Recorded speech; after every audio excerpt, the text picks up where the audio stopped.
কেন বলেন দিন বাবা? সত্যকে জিন্দা রাখার দায়িত্ব কার? জোরে বল না রে বাবা। আমি শাহনাজকে যদি কেউ মনে করে ডোবাবো, আর আমি শাহনাজ যদি সত্যের উপরে অকট্টভাবে সঠিকভাবে জীবনযাপন করি, শত চেষ্টা করলেও ডোবাতে পারবে? কারণ সত্যের রশি ধরে আছে কে? জোরে বলেন। সত্যের রশি ধরে থাকে আল্লাহ। হায় হায় হায়। বিভিন্ন মানুষ প্রচার করছে, বিভিন্ন রকম প্রচার করছে। এক শ্রেণীর মৌলী সাহেবরা প্রচার করছে, হ্যাঁ শাহনাজ এর বিরোধিতা করছে, ওর বিরোধিতা করছে, এই করছে সেই করছে। এখন আবার পলিটিক্সের তকমা আমার গায়ে মেরে দিয়েছে। ভাই জীবনে শুনেছেন কোন পলিটিশিয়ানদের বিরোধিতা উল্টো পাল্টা কথাবার্তা বলতে? স্টেজে বলি আমি, এই তো সেদিন জলসা করে গেলাম চরপাড়ায়, গিয়েছিলেন? পলিটিক্সদের বিরুদ্ধে ওয়াজ করেছিলাম?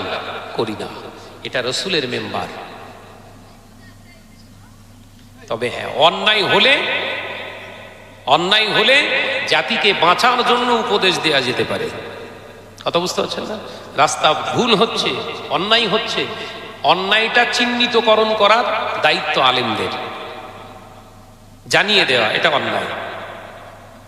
তাই বলে রাজনীতির ছাপ মেরে দেবেন না শাহনাজের গায়ে। বসে কলেজ লাইফ থেকে এই বর্তমান রাজনীতিকে ঘৃণা করে। রাজনীতির আঙিনায় শাহনাজ নেই, হকের আঙিনায় শাহনাজ থাকে।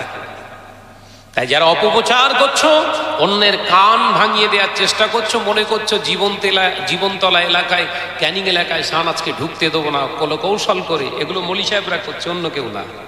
কোন পলিটিক্স নেতা বলতে পারবে না শাহনাজ আমাদের বিরুদ্ধে কথা বলে। I can challenge. এক শ্রেণীর মৌলী সাহেবরা, টুপিওয়ালা দাড়িওয়ালা, ওদের তো পুরো একদম চট উঠে যাওয়ার খাপ হয়ে গেছে। ওরা এখন কৌশল করে ওই পলিটিক্স নেতা ভাইদেরকে বোঝাচ্ছে শাহনাজ কিন্তু আপনার বিরোধিতা করছে, ওকে এলাকায় আসতে দেবেন না, কারণ এ আসলে তো আর জায়গা পাচ্ছে না।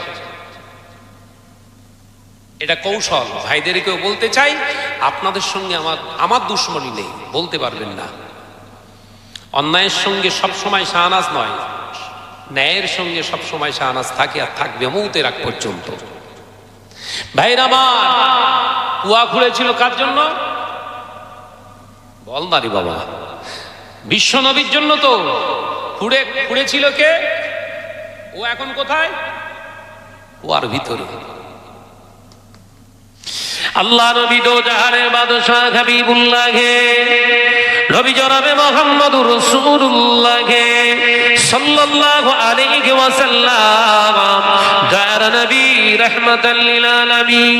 হুজুর আমার আবু জাহেলের বাড়ি এসে দেখে লোক ভর্তি, দৌড়দৌড়ি ফেলে দিয়েছে, ওঠে না ওঠে না ওঠে না। আল্লাহ নবী এসে দাঁড়িয়ে বললেন কি হয়েছে? আল্লাহ নবী কথা শুনে সঙ্গে সঙ্গে বললেন, এর ভিতরে আমাদের ওস্তাদ, আমাদের নেতা আবু জাহেল পড়ে গিয়েছে। কি করে পড়লো, কি করে পড়লো তা জানি না। এখানে এত বড় কুয়াটা কে খুঁড়লো? বলে আমাদের নেতা খুঁড়তে বলেছিল, আমাদের লিডার, আমাদের আবু জাহেল খুঁড়তে বলেছিল। কেন খুঁড়তে বলেছিল, কেন খুঁড়তে বলেছিল ওইটা ক্লিয়ার আমি বলতে পারবো না। আবু জাহেলের সাগরে এড়িয়ে গেলেন, কিন্তু প্রিয় জিবরাইল আলাইহিস সালাম জানিয়ে দেয়, হাবিব ওরা চুরি করতে পারে, আল্লাহর কাছে ক্লিয়ার ওই কুয়াটা আপনার জন্য খোঁড়া হয়েছিল। আমার আল্লাহ বললেন, আমার সত্যকে জিন্দা রাখার জন্য আমি আল্লাহ নিজেই যথেষ্ট। আমার হাবিবকে বাঁচানোর দায়িত্বটা আমি আল্লাহ আমার কুদরতি হাতে নিয়েছি। তাই যার কুয়ার ভিতরে আমি আল্লাহ তাকে ফেলে রেখে দিয়েছি। হাবিব আপনি চিন্তা করবেন না। আবু জাহেল কুয়ার ভিতর থেকে শুনতে পেলে আমার ভাতিজাকে এসেছে, হ্যাঁ আপনার ভাতিজা এসেছে, তাকে একবার বলেন, আমি আবু জাহেল, আমার বিশ্বাস তোমরা আমাকে দড়ি ধরে তুলতে পারলে না, আমার বিশ্বাস আমার ভাতিজা যদি একবার হাত এগিয়ে দেয় আমি মহাবিপদ থেকে তার ওই রহমতি হাতের কায়দায় আমি উঠে পড়ব। একবার জোরে হবে না? হায় হায় হায়, তোমরা তো দড়ি থেকে তুলতে পারছ না, আর আমার বিশ্বাস, আমার ঈমান, আমার ভাতিজা যদি একবার আমার দিকে হাত বাড়ায়, হাত ধরেই আমি উঠতে পারবো। একবার জোরে বলুন না সুবহানাল্লাহ। এই নবীকে নবী বলে মানতো আবু জাহেল? মানতো না, মানতো না। কিন্তু বিশ্ব নবী সরকারে দু আলম হুজুরের প্রতি তার এই বিশ্বাসগুলো ছিল একদম অকট্ট, একদম খাঁটি, যে নবী পাক সাল্লাল্লাহু আলাইহি ওয়াসাল্লাম সত্য তিনি। কিন্তু আমি তাকে সত্য বলে অন্তরে বিশ্বাস করি, মুখে মানতে পারবো না। কারণ তাকে যদি সত্য বলে আমি গ্রহণযোগ্যতা দেই, তাহলে সমাজে আমার লিডারশিপটা, আমার নেতৃত্বটা শেষ হয়ে যাবে। আল্লাহ নবী বললেন কাছে এসে, চাচা খাচ্ছলে খুঁড়েছিল বাপ, আমার তো ভিতরে থাকার কথা, আপনি ভিতরে বসে আছেন কেন? মাথা তুলে বলছে, বাপ আর বলিস রে। কথা বুঝাচ্ছেন? বাপ তুই আর বলিস রে, কি যে সর্বনাশ হয়েছে, কি করে হলো বোঝা গেল না। চাচা ওর ভিতরে ঢুকলে কি করে? বলে আর বাবা বলিসনি, সেই সিরিয়ায় সব ব্যবসা বাণিজ্য করে পাঠিয়ে দিয়েছিলাম, সেই ধন সম্পদ মাঝ রাস্তায় নাকি সব টাকা নিয়ে ফিরছিল, সব ডাকাতেরা ছিনতাই করে নিয়ে চলে গেছে। এই টেনশনে সামনে কুয়া খুঁড়িছিলাম বাপ তোর জন্য, এখন সেখানে আমি ঢুকে বসে আছি। দেখেছেন, রুগীর ভিতর দিয়ে, রুগীর মুখ থেকে যদি রোগের কথা বেরোয়, ট্রিটমেন্টের অসুবিধা হয়? কথা বলে না।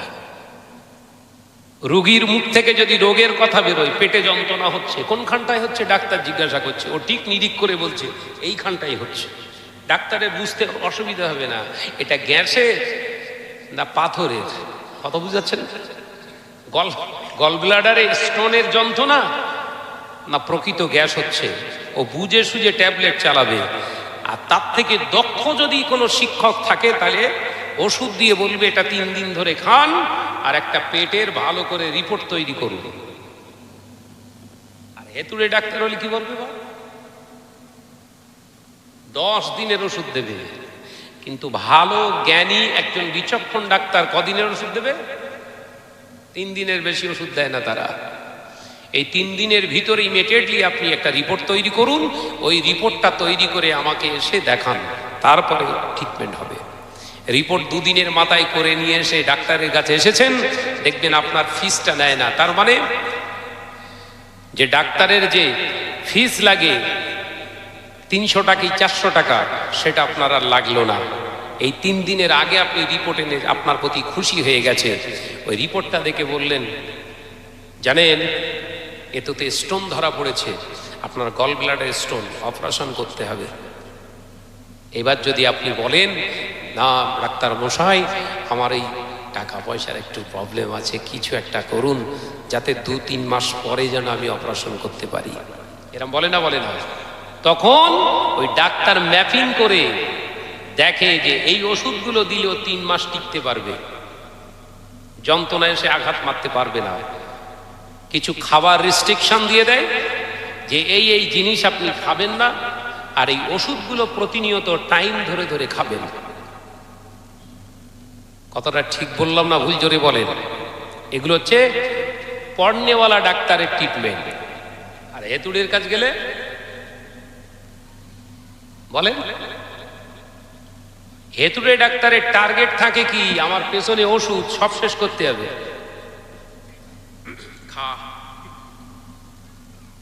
প্রত্যেক দিন ওষুধ খায়, 10 দিন অন্তর আসে, 1200-1500 টাকা করে ঝাড়ে। কারণ ও জানে আমার এটা পেশেন্ট না, এটা হচ্ছে আমার খরিদ্দার। মাল সেল হলে ব্যাপার। ভাইরা, নওজওয়ানেরা, মুরব্বিয়ান গণেরা, ছেলেরা, বাচ্চারা, পর্দানশীনা মা বোনেরা, আল্লাহ নবী দয়ার নবী রাহমাতাল লিল আলামিন হুজুর আমার উপরে দাঁড়িয়ে বলেছিলেন, চাচা ও আমার চাচা যান, আমি আপনার ভাতিজা, আমারও কষ্ট হয়, আপনি নিচে আছেন, আপনার অসুস্থতার সংবাদ শুনে আমি এসেছিলাম। চাচা যান, আপনি নিচে পড়ে থাকবেন হতে পারে না, তবে চাচা চাচা যান আমি খুশি হতাম আপনি সুস্থ আছেন, আরো যদি ভালো সুস্থ হতেন আমি খুশি হতাম। কি সুস্থ হব বাবা?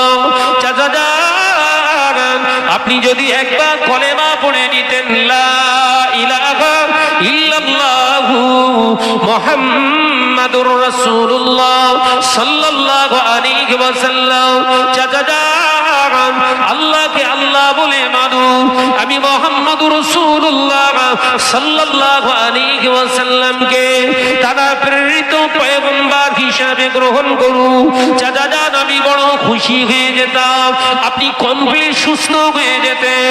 ও নওজওয়ানেরা, যুবকেরা, ছেলেরা, বাচ্চারা, পর্দানশীনা মা ও বোনেরা, আল্লাহ নবীর কথা শুনে আবু জাহেল টেনশনে পড়ে গেল। যে জায়গায় আমি পড়ে আছি ওঠার রাস্তা নাই, একটাই রাস্তা, সেটা হলো আমার মুহাম্মদ সাল্লাল্লাহু আলাইহি ওয়াসাল্লাম। অর্থাৎ এখন যদি আমি বাঁচতে চাই মুহাম্মদ সাল্লাল্লাহু আলাইহি কথাটা আমাকে কিছু সময়ের জন্য মানতে হবে। এই চিন্তা করে আল্লাহ নবী চাচা ইসলামের দুশমন আবু জাহেল বলেছিলেন, ও আমার ভাতিজা, কলেমাকে আমি ভিতর থেকে পড়বো, আমাকে আগে তোলো, আমাকে আগে ডাঙায় তোলো, আমি উপরে উঠে যাই, তারপরে নাই কলেমা পড়বো। শয়তানের কৌশল আছে না নাই? আরে এর ভেতর থেকে কি আমি কলেমা পড়বো, তুমি আমায় তোলো? যারা সরল, যারা সোজা রাস্তার মানুষ হয় তাদের অন্তরে কখনো প্যাঁচ থাকে না। আমার নবী ছিলেন কি? আমার নবী ছিলেন কি? কোমল হৃদয়, রহমাতাল লিল আলামিন। তিনি প্যাঁচ গোঁজ নিয়ে চলতেন না। হুজুর আমার নিচে থেকে চাচার এই অবস্থা দেখে হুজুর বললেন, চাচা যান তাই আসুন, হাত বাড়িয়ে দিলেন। জোরে বলুন না সুবহানাল্লাহ। এলাকায় যত রশি কাছি ছিল সব নামাচ্ছে, আবু জেহেল ঠেই পায় না, ধরতে পারে না। আর হুজুর আমার হাত বাড়িয়ে দিলেন, হুজুরের হাত ধরে আবু জেহেল লাফ মেরে উপরে উঠে বললেন, মুহাম্মদ সাল্লাল্লাহু আলাইহি ওয়াসাল্লাম তোমার মতো এত বড় জাদুকর আমি আর জীবনে দেখিনি। নাউজুবিল্লাহ বলেন, নাউজুবিল্লাহ বলেন। মানে উপকার করলে উপকারের আগে হয় ভাই, উপকার শেষ হওয়ার পরে কি হয়? বল না রে ভাই, তালবো শায়খা। আমি কথা ঠিক বলছি না ভুল? জোরে বলে। বিপদে উদ্ধার হয়ে গেলে বিপদের আগে কে হয়? ভাইয়া। আর বিপদ উদ্ধার হয়ে গেলে কি বলে? তালবো শায়খা, মুসলিম সমাজ। ও নওজওয়ানেরা, মুরব্বিয়ান বোনেরা, ছেলেরা, বাচ্চারা, পর্দানশীনা মা ও বোনেরা, আমার আল্লাহ পাক কোরআন পাকের ভিতরে ওই জন্য জানিয়ে দিয়েছে, বান্দা তোর নামাজ নয়, তোর রোজা নয়, তোর হজ নয়, তোর যাকাত নয়, আমি আল্লাহ পাক জানিয়ে দিলাম তোরা আমাকে ভয় কর। আমি আল্লাহ পাক জানিয়ে দিলাম, ইয়া আইয়ুহাল্লাযীনা আমানুত্তাকুল্লাহা হাক্কা তুকাতিহি ওয়া লা তামুতুন্না ইল্লা ওয়া আনতুম মুসলিমুন। হে আমার বিশ্বাসী সম্প্রদায় বান্দারা, আমি আল্লাহ পাক তোদেরকে জানিয়ে দিলাম, তোরা যারা ঈমান এনেছিস, আমি আল্লাহকে এক বলে মেনেছিস, আমি আল্লাহ পাক জানিয়ে দিচ্ছি, ইত্তাকুল্লাহ, আমি আল্লাহ আমাকে তোমরা ভয় করো, হাক্কা তুকাতিহি, ভয়টা করার মতো করো, ওয়ালা তামুতুন্না, তত সময়, ততক্ষণ, ততদিন পর্যন্ত মরো না, ইল্লা ওয়া আনতুম মুসলিমুন, যতদিন না প্রকৃত মুসলমান না হও। আমি আল্লাহ বলছি, দুনিয়া জমিনে আমাকে কেন তোরা ভয় করবি? আমি আল্লাহ আমাকে কেন তোরা ভয় করবি?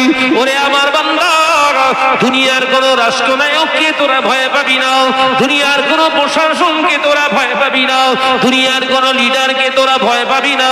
কেন পাবি না? তারা দুনিয়া জমিনে চিরস্থায়ী নয়, তাদের 5 বছরের মেয়াদ থাকে শক্তি, তাদের আর শক্তি থাকে না।